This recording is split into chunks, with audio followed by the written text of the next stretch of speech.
دریا کے پار کی آبادی میں ایک چھوٹی سی مسجد تھی جس میں وہ لڑکا دوسرے بچوں کے ساتھ قرآن پاک پڑھنے آیا کرتا تھا، مگر کسی کو معلوم نہیں تھا کہ وہ لڑکا جن ہے۔ تمام بچوں میں شاردی نام کی ایک لڑکی بھی قرآن پاک پڑھنے آیا کرتی تھی۔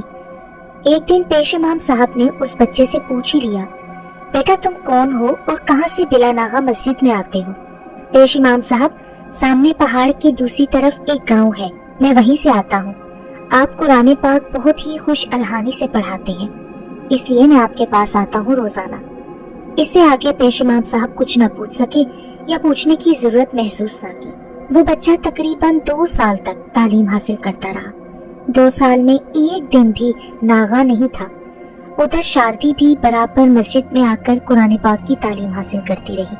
اسی دوران وہ جن زادہ شاردی پر عاشق ہو گیا۔ عاشق کیوں نہ ہوتا؟ شاردی خوبصورتی میں اپنی مثال آپ تھی۔ دونوں ہی نوجوانی کی دہلیز پر تھے، یہاں تک اس لڑکے نے قرآن پاک مکمل پڑھ لیا اور شاردی نے بھی قرآن پاک مکمل کر لیا، اور پھر اس نے مسجد میں قرآن پاک پڑھنے کے لیے آنا چھوڑ دیا۔ لیکن وہ جن زادہ قرآن حفظ کرنے کے لیے بلا ناغہ مسجد میں آتا رہا۔ ایک دن پیش امام صاحب بچوں کو سبق دے رہے تھے کہ وہ لڑکا مسجد کے اندرونی کمرے میں گیا اور پھر واپس نہیں آیا۔ پیش امام صاحب اس کو دیکھنے کے لیے کمرے کے اندر گئے تو وہاں کچھ بھی نہیں تھا۔ اس طرح کئی بار ہوا تو پیش امام صاحب کو کچھ شک ہونے لگا۔ شک والی بات تھی کہ اندر جاتا لیکن باہر کدھر سے جاتا ہے، جبکہ باہر نکلنے کا ایک ہی دروازہ تھا۔ اسی طرح وہ لڑکا دوپہر کے وقت آیا اور سیدھا کمرے کے اندر داخل ہو گیا۔ پہلے کی نسبت اب اس کا جسم بھاری اور چہرہ مختلف لگ رہا تھا۔ پیش امام صاحب اس کے پاس گئے لیکن وہ پہلے ہی غائب ہو چکا تھا۔ پھر وہ شام مغرب کے وقت آیا، وضو کیا اور نماز کی تیاری شروع کر دی۔ پیش امام صاحب اس پر برابر نظر رکھے ہوئے تھے۔ اب نمازی نماز سے فارغ ہوئے تو پیش امام صاحب کی پہلی نظر لڑکے کو تلاش کر رہی تھی، مگر ناکام رہے۔ اٹھ کر باہر گئے مگر لڑکا نظر نہ آیا۔ پیش امام صاحب کا شک اب یقین میں بدل گیا کہ ہو نہ ہو یہ ضرور کوئی اور مخلوق ہے۔ اس کے بعد کسی نے اسے نماز پڑھتے نہیں دیکھا۔ پھر وہ لڑکا پیش امام صاحب کو کوئی 1 ماہ تک نظر نہیں آیا۔ ادھر شاردی اپنے گھر میں جوانی کی منزلیں طے کرتی ہوئی تقریباً عمر کے 17ویں سال کو پہنچ گئی تھی۔ ایک روز شاردی اپنی بکریاں لے کر قریبی پہاڑ پر گئی تو اسے وہاں وہی لڑکا ملا جو مسجد میں قرآن پاک پڑھا کرتا تھا۔ اسے دیکھ کر شاردی گھبرا گئی۔ وہ نوجوان اس کی طرف آ رہا تھا۔ اب وہاں سے شاردی اپنی بکریاں لے کر دوسری طرف چلی گئی۔ وہاں بھی وہ آ گیا۔ شاردی نے پھر اپنی بکریاں گاؤں کی طرف موڑ لی تو یکدم بارش شروع ہو گئی اور تیز آندھی چلنا شروع ہو گئی۔ شاردی کی بکریاں شاردی سے جدا ہو گئی۔ پھر وہ لڑکا شاردی کے قریب آ کر بولا، شاردی کیوں پریشان ہو؟ شاردی بولی، میری بکریاں تیز آندھی میں معلوم نہیں کدھر چلی گئی ہیں، اوپر سے شام بھی ہونے والی ہے۔ یہ سن کر لڑکا بولا، شاردی میرے ساتھ آؤ، ہم دونوں مل کر تمہاری بکریاں تلاش کرتے ہیں۔ تو شاردی نہ چاہتے ہوئے بھی اس لڑکے کے ساتھ چل پڑی۔ اچانک شاردی کیا دیکھتی ہے کہ وہ ایک خوبصورت جگہ پر ہے اور اس کی بکریاں بھی وہاں موجود ہیں۔ نہ کوئی آندھی ہے نہ کوئی بارش ہے۔ شاردی کہنے لگی، شام ہونے والی ہے، میں بکریاں لے کر گھر جاتی ہوں۔ جب وہ وہاں سے نکلنے لگی تو پھر تیز ہوا چلنے لگی، جس کی وجہ سے اس نے اپنی آنکھوں پر ہاتھ رکھ لیے۔ پھر ہوا تھم گئی اور جب شاردی نے آنکھیں کھولی تو دیکھا کہ وہ اپنے گھر کے دروازے کے قریب تھی۔ شاردی نے گھر میں بکریاں باندھ کر کھانا وغیرہ کھایا اور اپنے کمرے میں چلی گئی تو کمرے میں عجیب دودھیا روشنی پھیلی ہوئی تھی، اس طرح جیسے ٹیوب لائٹ جل رہی ہو۔ یہ دیکھ کر شاردی نے گھبرا کر اپنی ماں کو آواز دی، امی جان، میرے کمرے میں روشنی کہاں سے آ رہی ہے؟ ماں کہنے لگی، روشنی؟ تم کیا کہہ رہی ہو؟ جب اس کی ماں شاردی کے کمرے میں آئی تو وہ روشنی غائب تھی۔ شاردی، تمہیں کیا ہو گیا ہے؟ کدھر ہے روشنی؟ بلکہ یہاں تو چراغ جل رہا ہے جو روزانہ جلتا ہے۔ پھر شاردی کچھ گھبرانے لگی کہ کچھ بات ضرور ہے۔ پھر کافی دن گزر گئے، شاردی بکریاں لے کر جاتی اور وہ لڑکا بلا ناغہ شاردی سے ملتا رہا۔ ایک دن شاردی اپنی بکریاں لے کر گھر کی طرف آ رہی تھی کہ بارش زوروں کی ہونے لگی۔ تمام بکریاں بارش سے بھیگ گئی مگر شاردی کے کپڑے بالکل بھی نہیں بھیگے۔ اب شاردی گھر میں داخل ہوئی تو یہ دیکھ کر حیران و پریشان رہ گئی کہ اس کے کپڑے تو خشک ہیں، آخر اس کی کیا وجہ ہے؟ किसी से शारदी ने इस बात का इजहार नहीं किया। जब कमरे में गई तो मामूल के मुताबिक दूधिया रोशनी थी और आज तो शारदी के कमरे में बहुत उम्दा किस्म की खुशबू भी आ रही थी। जब उसने एक कोने में नजर दौड़ाई तो लकड़ी के टेबल पर बेहतरीन मजेदार गरम गरम खाना पड़ा हुआ था। ये देखकर फौरन माँ के कमरे में शारदी गई और माँ से कहने लगी, अम्मी जान, मेरे कमरे में गरम गरम खाना किसने रखा है? माँ बोली, मैं अभी थोड़ी देर पहले तुम्हारे कमरे से आई हूँ, वहाँ तो कोई ऐसी बात नहीं थी। जब शारदी के माँ बाप कमरे में खाना देखने की गर्ज से गए तो वहाँ कुछ भी नहीं था। लिहाजा शारदी की माँ से बाप बोला, अब शारदी की शादी कर देनी चाहिए। शारदी अपने माँ बाप की अकलौती औलाद थी, माँ बाप की आंखों का तारा थी। माँ बोलने लगी, अरे इतनी भी क्या जल्दी है, अभी हमारी बच्ची की उम्र ही क्या है। मैं इस बात से इत्तेफाक नहीं करती कि इतनी जल्दी अपनी बेटी पर जिम्मेदारियों के पहाड़ को उसके सर पर लाद दो। खैर, शारदी के बाप ने उसकी माँ को समझाया कि आजकल शारदी का जहन हवाओं में उड़ने लगा है, और फिर उसने बात अधूरी छोड़ दी। दरमियान में शारदी की माँ बोली, ये बात दुरुस्त है, अब शारदी के हाथ पीले कर देने चाहिए। शारदी का रिश्ता शारदी के कजन से तय हो गया। उसकी शादी की तैयारियां शुरू हो गईं। शादी के 4 रोज पहले शारदी की सख्त तबीयत खराब हो गई। उसको करीबी डॉक्टर से चेक कराया गया। डॉक्टर ने दवा दी, मगर शारदी को कुछ फर्क नहीं पड़ा। अब बारात आने में सिर्फ 1 दिन बाकी था और शारदी के माँ बाप बहुत फिक्रमंद थे कि शारदी की तबीयत इस काबिल नहीं कि उसकी शादी कर दी जाए, बल्कि वो तो ज्यादा बीमार हो गई है और ऐसे लगता था जैसे वो कई महीनों की बीमार हो। सुबह बारात आनी थी और शारदी अपनी माँ की गोद में सर रखे नींद की गनूदगी में थी कि उसको अचानक ऐसे लगा जैसे उसे कोई आवाज दे रहा है। लिहाजा शारदी अपनी माँ से मुखातिब हुई, अम्मी सुन रही हो, ये आवाज कहाँ से आ रही है? बेटी सो जाओ, मुझे तो कुछ सुनाई नहीं दे रहा। सेहत की खराबी की वजह से और कमजोरी की वजह से तुम्हें शायद वहम हो रहा है। शाम के वक्त शारदी अपनी माँ से बोली, अम्मी 1 गिलास पानी पिलाओ।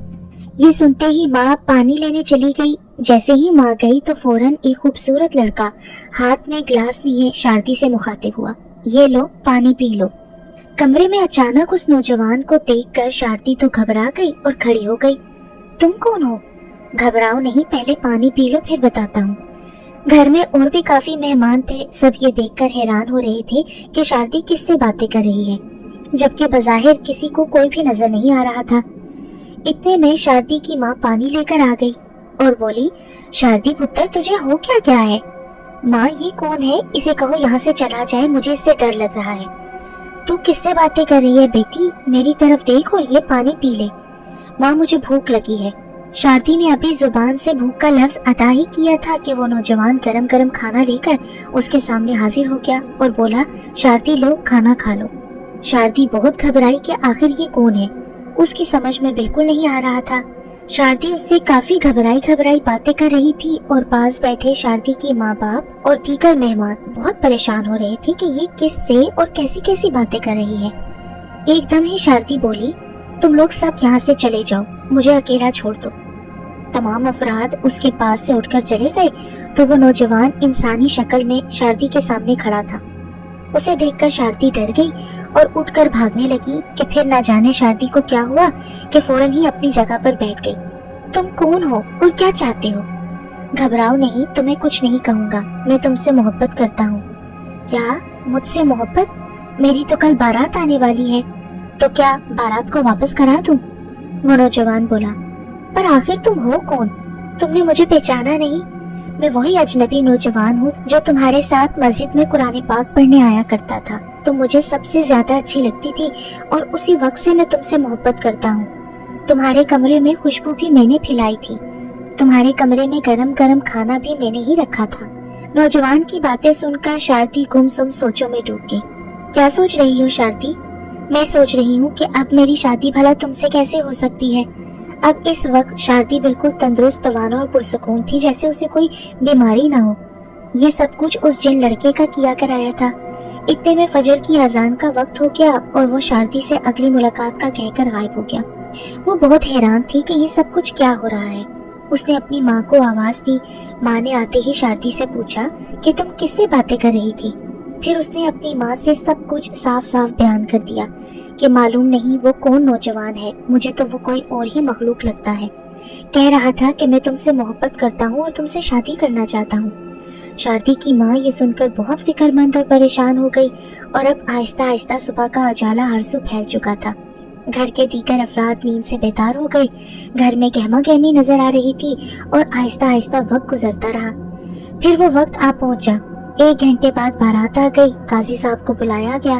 काजी साहब अपनी जगह पर आकर बैठ गए तो चंद लोग उस पालकी की तरफ बढ़े जिसमें दूल्हा मौजूद था। मगर ये क्या, पालकी तो खाली पड़ी थी, यानी पालकी में दूल्हा मौजूद नहीं था। सारे बाराती और गांव वाले हैरान और परेशान थे कि दूल्हा कहाँ चला गया। चप्पा चप्पा छान मारा गया मगर दूल्हा गायब था।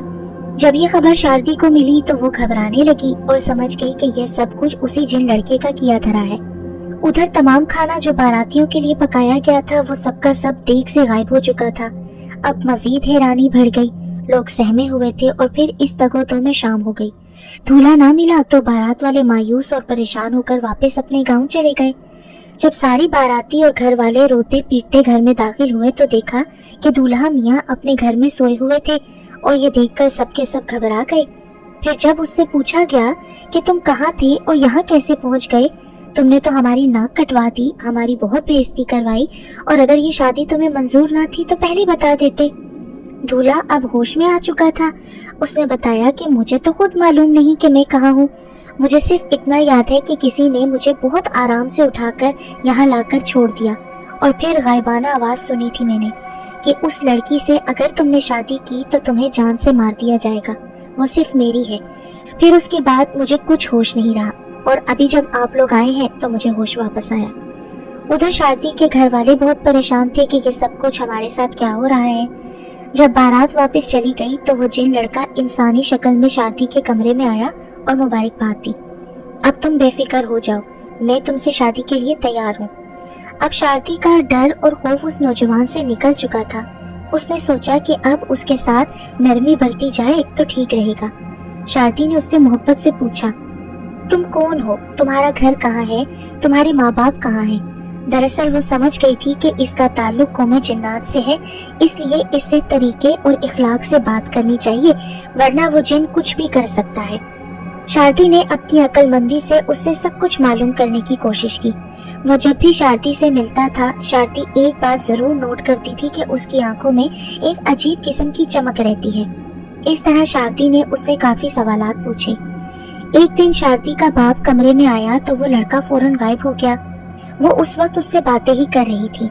बेटी, तुम किससे बातें कर रही हो? अब्बा, मैं इस लड़के से बातें कर रही हूँ, क्या आपको नजर नहीं आ रहा? किधर बेटा, मुझे तो नजर नहीं आ रहा। अब्बा जी, ये खड़ा है। बेटी, पर मुझे कोई नजर नहीं आ रहा। खैर छोड़ो, तुम्हारी बातें मेरी समझ से बाहर हैं। चलो, तुम्हें तुम्हारी माँ बुला रही है। इतने में शारदी की माँ भी कमरे में आ गई। बाप बोलने लगा, मुझे लगता है कि हमारी बेटी पागल हो गई है। ये सुनकर माँ आंसू बहाने लगी और हाथ उठाकर अल्लाह से दुआ करने लगी, या अल्लाह मेरी बच्ची को ठीक कर दे। इतने में वो जिन लड़का फिर आने का कहकर उस जगह से गायब हो गया। शारदी ने अपने माँ बाप, खाला, मामू और दीगर लोगों से तफसील से बात की कि एक लड़का है पर मालूम नहीं कि कौन है, मुझसे शादी करना चाहता है। मेरा यकीन है कि वो कोई जिन है जो मुझ पर आशिक हो गया है। मुझे डर लग रहा है कि वो मुझे या मेरे घर वालों को कोई नुकसान न पहुंचा बैठे। ये सुनकर शारदी के मामू बोले, अब अगर वो आए तो उससे कहना मेरे मामू से पहले मिल लो। खैर, रात का अंधेरा फैलते ही लड़का दोबारा आ गया। शारदी अचानक उठ खड़ी हुई और बोली, अगर तुम मुझसे शादी करना चाहते हो तो तुम्हें सबसे पहले मेरे मामू से मिलना होगा। ये सुनकर वो बोला, ठीक है। फिर उसने अपने मामू को आवाज दी तो उसके मामू आ गए। वो लड़का कमरे में इंसानी शक्ल में मौजूद था। तुम शारदी से शादी करना चाहते हो? जी, मैं शारदी से मोहब्बत करता हूँ, बल्कि इश्क करता हूँ। शारदी के लिए कुछ भी कर सकता हूँ। ठीक है, अगर तुम शारदी से वाकई मोहब्बत करते हो और शादी की ख्वाहिशमंद हो तो इसका सबूत देना होगा। इसके लिए हमारी एक शर्त है। अगर तुमको हमारी शर्त मंजूर है तो ठीक है, वरना तुम दोबारा शारदी से शादी की जिद नहीं करोगे और ना ही तुम उसे तंग करोगे। मुझे एक नहीं, आपकी हर शर्त मंजूर है। आप अपनी शर्त बताएं।